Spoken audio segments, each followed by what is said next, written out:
Hey, Monroe here.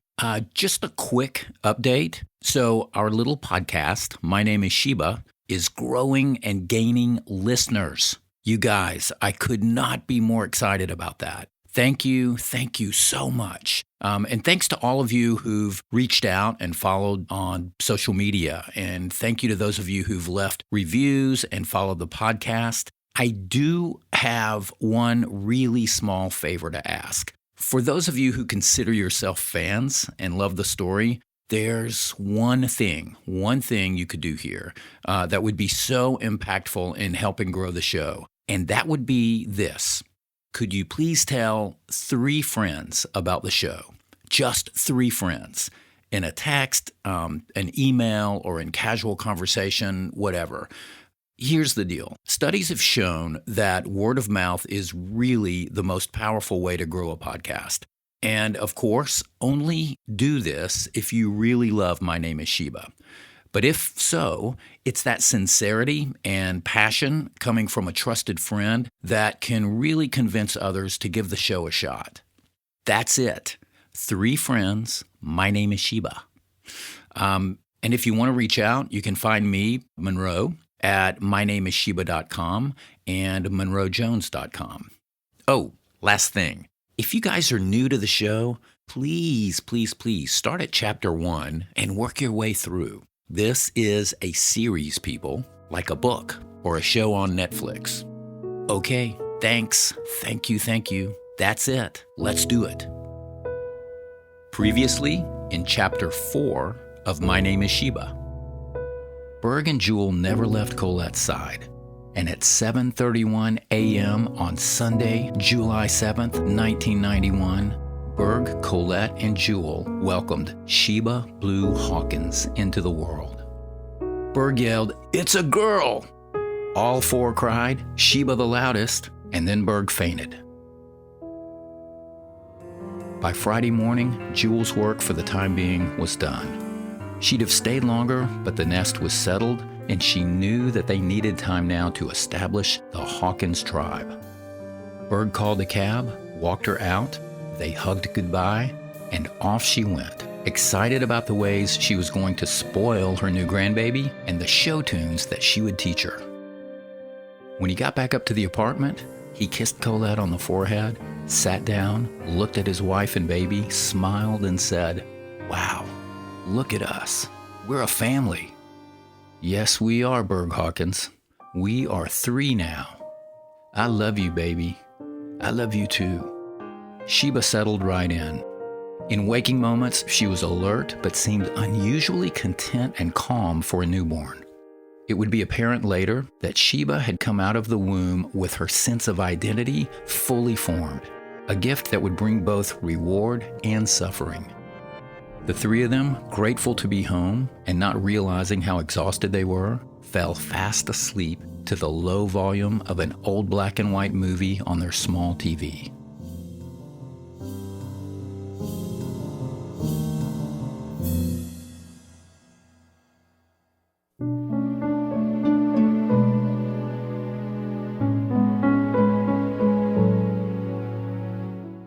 From Subplay Creative, I'm Monroe Jones, and this is My Name is Sheba, the coming-of-age saga of iconic jazz R&B artist Sheba Hawkins' rise from obscurity as an orphan to superstardom and the music she created along the way.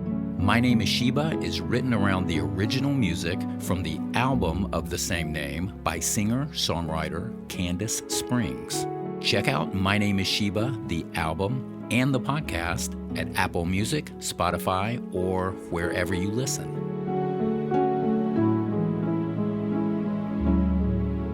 Chapter 5.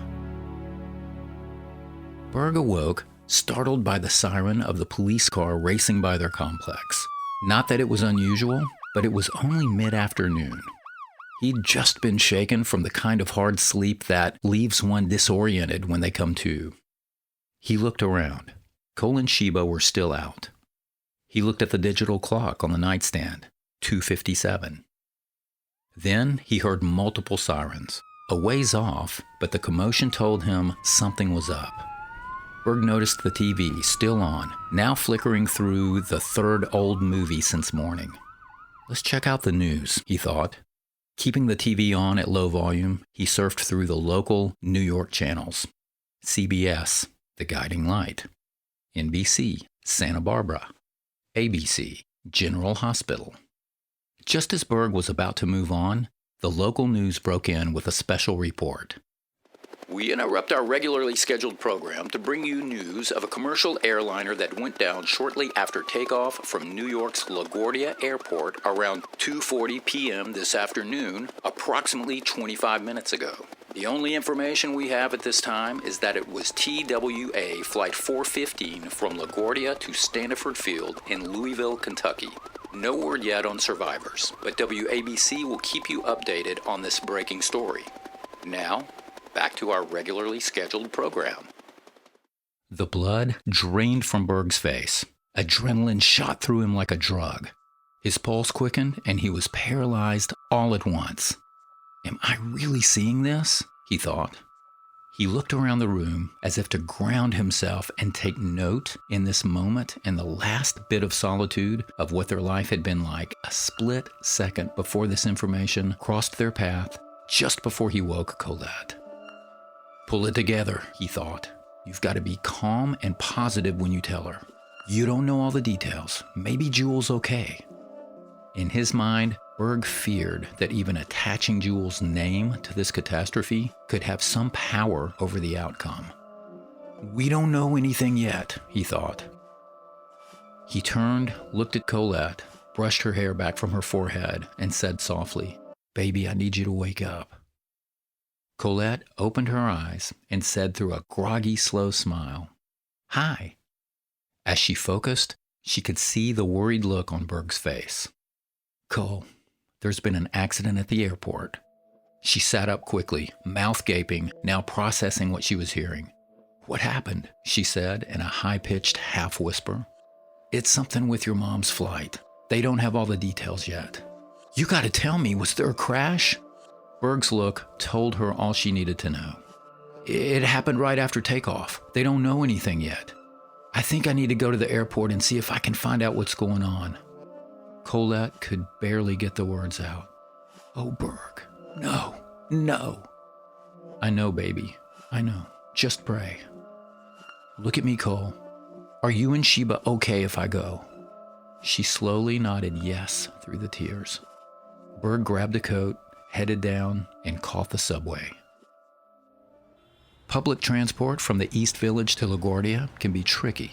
Fortunately for Berg, he'd been through the drill enough to know which subway-bus combination was the fastest route and avoided much of the street traffic in the process. The ride on the subway felt surreal. Being underground, hidden from daylight, the subway looked the same 24 hours a day. If not for what was now in Berg's head, this ride could have been as routine as any other. He stared straight ahead, looking right through the person in front of him, and was filled with dread. Berg sensed he'd gotten there before the crowd, but already the airport terminal had the energy of a major disaster scene. News reporters, NYPD, and various officials were purposefully darting around with all-access passes, while frantic loved ones were arriving and being cordoned off behind yellow tape like parade spectators left to fend for themselves. Stay calm, Berg thought. Looking around, he noticed that those he'd been grouped with, many pursed-lipped, glassy-eyed, and dazed, had to be family and friends. Some were staring off into space, others were huddled around TVs in the lounge area, and more had broken into small pockets to see what they could glean from one another. Berg stood alone, stared out through the plate glass window in the waiting area, and observed the carnage. Various vehicles topped with red and blue streaks raced back and forth, to and from what appeared to be a chaotic ball of smoke, flame, and flashing lights off in the distance. Berg waited. Can I have your attention, please? The crowd looked toward the boarding desk. Could you raise your hand if you're here to inquire about passengers from Flight 415? All hands in the group of those waiting shot up. Okay, here's what we know. Please be patient. The authorities are doing everything they can to assist those involved in responding directly to the accident, and then report any details and updates to everyone in the terminal. At this time, the cause of the accident is still unknown. We do have word that there are survivors, and there have been fatalities. Emergency medical responders, EMS, and the New York City Fire Department are doing everything they can to assist passengers, administer care, and transport the injured to the closest qualified medical facilities in the area, depending on the needs of the passenger and availability. A call center has been activated, and we will provide a centralized phone number as soon as it's available. Please do not call 911. At this time, we would like family members or those appointed by the family of a passenger to form a line in front of this boarding desk.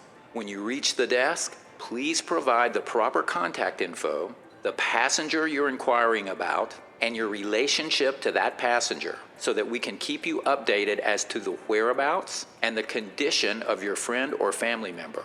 We will be checking in at 30 and 60-minute intervals to provide updates and answers to questions tonight. This is a temporary reception area, and as soon as we have details, we will direct you to a long-term family reception center.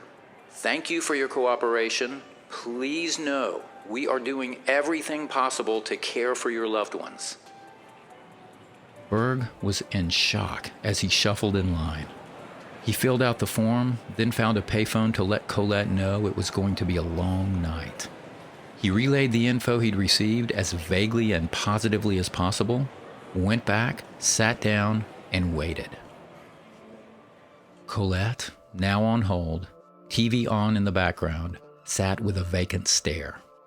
Occasionally, she'd check on Sheba, who was sleeping peacefully, oblivious to the event that had just rocked their world, and then grab the remote, toggling between news channels for updates.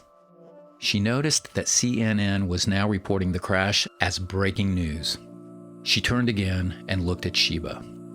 Colette couldn't look at her baby without thinking of her mom. Jewel had become inextricably connected to them in this season of life. They were a unit, and Jewel was their sole supporter. By 6:45 p.m., the first survivor had been identified. The corresponding family member was notified and given the name of the hospital where they could find their loved one. Over the next 3.5 hours, 14 survivors would be identified. It felt like the lottery to Berg. Every 15 minutes or so, a name was called. A friend or family member looked up in hope and rushed to the check-in counter. During the interim, he'd learned by gaining access to the manifest that Jewel had indeed been on the flight. The aircraft was a Boeing 737 carrying 131 passengers. By 11 o'clock, it'd been almost 45 minutes since the last name had been called. Berg began to get a sick feeling in the pit of his stomach. He checked in with Colette, being as vague as possible, hoping she'd not heard anything ahead of him. Then he started calling the hospitals in the area. Mount Sinai, Queens, no word. Elmhurst, no. Flushing, nothing. No Jewel Blue anywhere. Weary and discouraged, Berg missed his family. He wanted to go home. As he sat expressionless on the subway, scenes from the last 4 months played in his mind like ancient home movies from a lifetime ago. He shook his head, looked down, and tried hard not to think. During the night, Sheba slept, the blue light of the TV flickered, and Berg and Colette held on tight to each other, never dozing for more than 15 minutes at a time. At 6 a.m., the call they feared came in. They were formally notified by the airline that Jewel had been lost.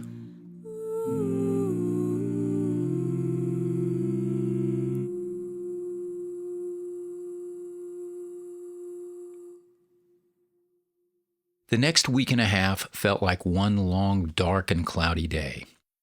Berg took it upon himself to identify the remains as he and Colette worked to wrap up the loose ends of Jewel's life. What was left of the mortgage on the house would be paid off with the starter life insurance policy that Charles had taken out for them when they just married. And there'd be just enough left over for travel, a funeral service, and burial. With the help of one of Jewel's best friends in Louisville, they organized a small service, and a surprising number of friends paid their respects. Getting Jewel's affairs in order was a bleak procedure, but not terribly complicated. Unfortunately, it would take a bit longer for them to gain complete closure. Since Jewel had not created a will, any assets like the house, car, furniture, etc. would be frozen and go into probate until state attorneys could determine who the proper beneficiary would be. Logic pointed to Colette as the dependent and the next of kin, but being subject to intestate succession laws, the process could be arduous and expensive. One day, the memories of Jewel would be sweet, but during this slog, Sheba was their only bright spot. Colette was tired. The birth of her daughter and the loss of her mom, both within a week of each other, had taken their toll. What might have been a normal, more tolerable form of postpartum had been accentuated by the trauma, stress, and urgency of what she'd gone through. And now, Berg was noticing a change in her demeanor. She'd become withdrawn, apathetic, less engaged, less animated. He was sensitive to Colette and was working hard to shoulder responsibility with Sheba and shield her from anything that might cause anxiety. But with Jewel gone, they both felt more isolated than ever. She'd been the only one assuring them that they had what it takes to make it. Without Jewel cheering them on, discouragement led to self-doubt, then despair, then hopelessness, then belief in the lie that they were unqualified, unfit. Berg and Colette had now taken ownership of a dark story. "What if we can't give Sheba the life she deserves?" asked Colette. "I want her to have a head start, a solid home." Berg's heart was breaking. A tear streamed down his face. He searched for the words to challenge Colette's question, but came up empty. Between his dad's belittling statements and shattered self-confidence, he'd already been thinking Sheba would be better off in someone else's hands. He just couldn't bring himself to admit it. He still couldn't believe he was thinking it. But apparently, Colette had been too. Now it was out in the open.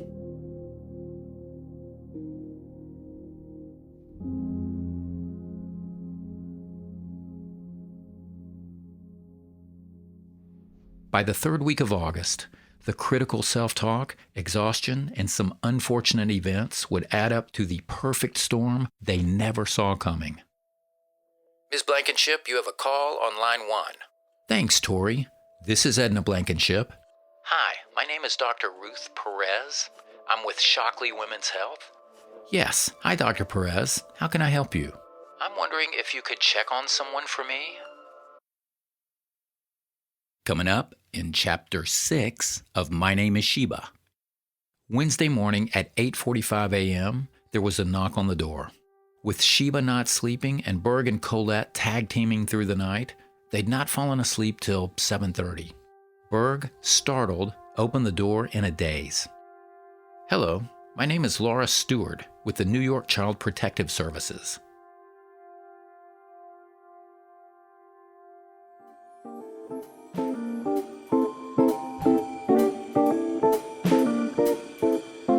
This chapter of My Name Is Sheba was written, recorded, and produced by me, Monroe Jones.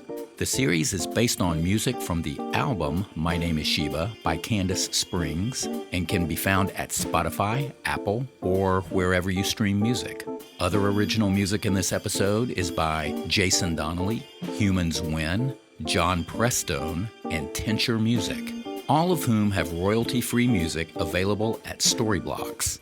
That's storyblocks.com. For more behind-the-scenes info on the creators of the story and the music, visit mynamessheba.com. Finally, if you like what you're hearing, please follow, leave a rating, and tell a friend. Hey, I'm just going to say it. This time, it's tell 3 friends. Ain't too proud to beg. Hey, thank you so much. My Name is Sheba is a product of Subplay Creative.